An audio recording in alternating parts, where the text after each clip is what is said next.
Hello guys and welcome back to another video. So today we're going to be looking at some testing I've been doing on my Templar tank in preparation for a new build I've been working on.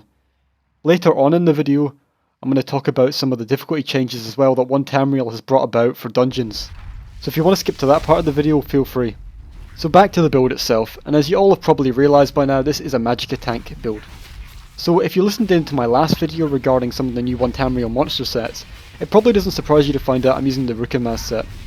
Just to quickly recap for those that didn't watch the video regarding the Rukamaz set, it's a set that has a 10% chance to proc per heal that you do. So naturally a Templar tank lends itself quite well to the set in that many abilities that you can use have a heal inbuilt into them.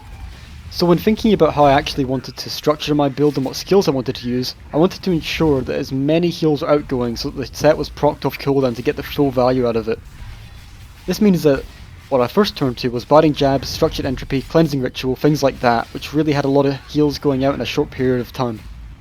Now with respect to Biting Jabs, you might think this is a bit of a weird inclusion, because if you've done even a little bit of tanking, you will know that channeling an ability actually interrupts your block, and consequently as a tank this can mean a lot of increased damage incoming, which puts stress on the healer. In addition, some fights even have abilities you need to block, otherwise you will get one shot.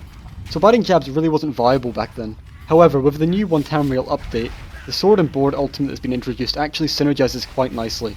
Now if you're not familiar with that ultimate, basically it allows you to block for no cost for about 7 seconds when morphed and fully leveled up. In addition to that, I also chose the morph that allows you to spam your Sword and Board abilities at no cost for the duration of the ultimate, and this really helps out a Magicka tank in situations where lots of ads spawn and it requires you to apply taunt to all of them, as this can strain your already limited stamina pool. So on paper the Shield Wall ultimate and Biting Jabs looks like a quite nice synergy that you can try out on your Templar tank. However, unfortunately I have run into some inconsistencies which might get fixed in the future, but for now it seems that while channeling Biting Jabs with Shield Wall up, sometimes you'll get CC'd by boss abilities and other times you shan't. And unfortunately for a tank, this inconsistency is not really acceptable in that some harder endgame content can actually be ruined because suddenly you get stunned in one shot when you thought you were actually safe. I've also noticed that Biting Jabs, by virtue of being a channel, can also be quite clunky, at least on higher ping. This often means that you can't react in time to bad situations that occur, such as your teammates taking damage and requiring healing quite quickly or they will die. Thus, in addition to the reasons I've already mentioned, I am gravitating towards Biting Jabs because the extra stat padding DPS simply isn't worth letting your group down and not providing the utility that tanks really should bring to the table.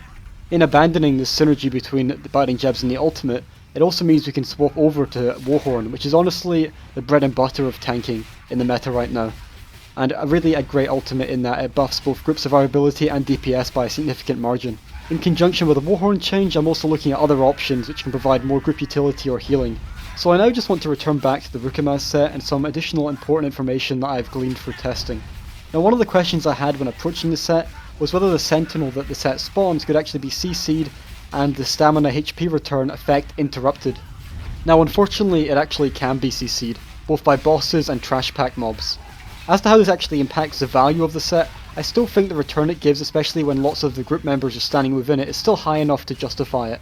And also ultimately it's actually a little bit RNG, in terms of if your set actually procs at the same time a stun is happening. Now this might sound a little bit hypocritical given what I've already said about the RNG nature of the Biting Jabs shield wall mechanic, but the difference here is that actually missing a few seconds of the proc isn't going to make or break the build or cause a terrible situation to arise, so that's why I think it's still fine to use it. I was also curious to validate as to whether my assumption that it would be really beneficial for the group in terms of the stamina return was actually correct.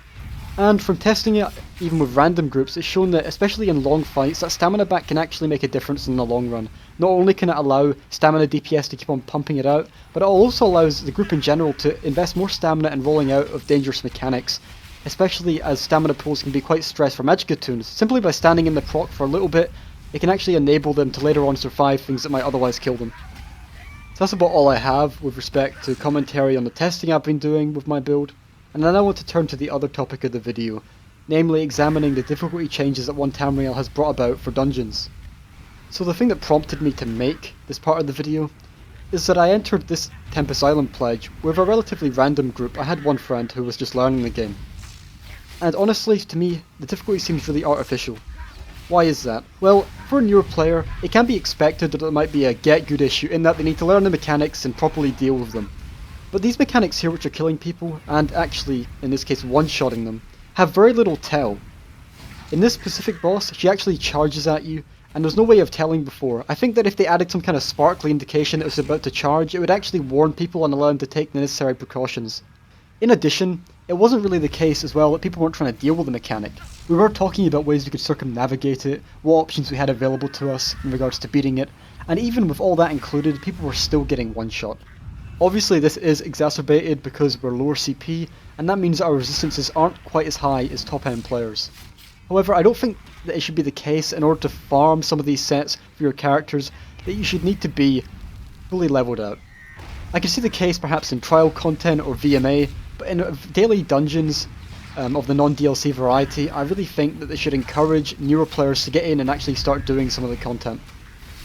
In addition, and you might be willing to brush this off as some kind of like, new player issue. Well, I've actually been sitting in my guild TS from time to time, and in one situation I actually listened to a very experienced group of players who are fully maxed out, getting one-shot by a final boss with absolutely no tell, namely the Spindle Clutch one. And I'm sure if you've done Final Spindle Clutch on hard mode, you'll know what I mean. It can be very frustrating. So that's about all I have with respect to specific criticism of the difficulty changes, and I just want to make the quick point, I'm not saying that too hard, please nerf. I think it is important to have difficult content in ESO, but simply that it be done the right way, with observable mechanics and counterplay that players can actually utilise in order to down the boss. When this sort of difficulty, which is artificial, appears in daily dungeons which the average player should be able to complete relatively easily, I think it honestly misses the mark in terms of what ESO was aiming for with this new update. As a final note, just before we finish up the video, one of the benefits, I guess, of the Templar tank for this kind of really artificial difficulty is that if your whole group dies, hey look, by popping in a movable ability such as Shield Wall and having that reduced res time, you can actually res your whole group back up. And this is actually how we managed to beat the boss here. Despite my whole group dying at one point, I was able to res them up, and consequently also here we see me filling in for the healer and healing my other DPS while we down it. So look, it's not all bad in the world, and the game is still fun, don't get me wrong. So hopefully you guys have a great day, and I'll see you all in another video.